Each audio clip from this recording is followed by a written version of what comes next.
Inakuwaje? Kumekucha. Nani? Mteja wako huku. Mteja gani? Njoo tena, nimekufuata kwa hamu wewe. Una hamu na mimi? Na hamu na wewe. Njoo hapa. Nataka unilambe. Au? Dalali. Ndio kijana gani yule ulionipatia? Ngoja kwanza, wewe ni nani?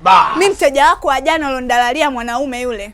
Jana, hebu jieleze. Mzee wako wengi unajua? Yaani yule kaka ulionidalalia hana nguvu za kiume.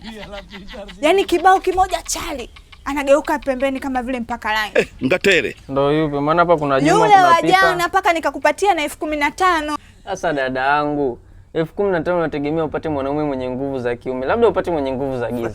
Hamna kitu kama hicho dalali, hamna. Kwa nini unifanyie hivyo? Si ungetesti kwanza bidhaa yako kama ipo sawa ndio niletee mimi. Sasa tutesti mimi ni mwanamke? Wewe si ndio mwenye bidhaa, testi afu niletee. Si nyinyi ndio mnatakiwa mtesti. Na testije sasa? Haya mali mbovu. Mali mbovu. Basi sawa, fanya hivi, sawa? Hapa kwenye list hapa kuna muha mmoja anaitwa Kilele, nipe 200,000. Asa huyo Kilele unashangaa unamchukua Kilele na kufikishi kileleni. Sitaki wote 200,000 ya nini? Unamaliza utajiri wangu kwanza 200,000. Mimi nabaki na msukuma wangu. Basi utajua mwenyewe. Nimekushangaza. Imenisikitisha. Kwa elini.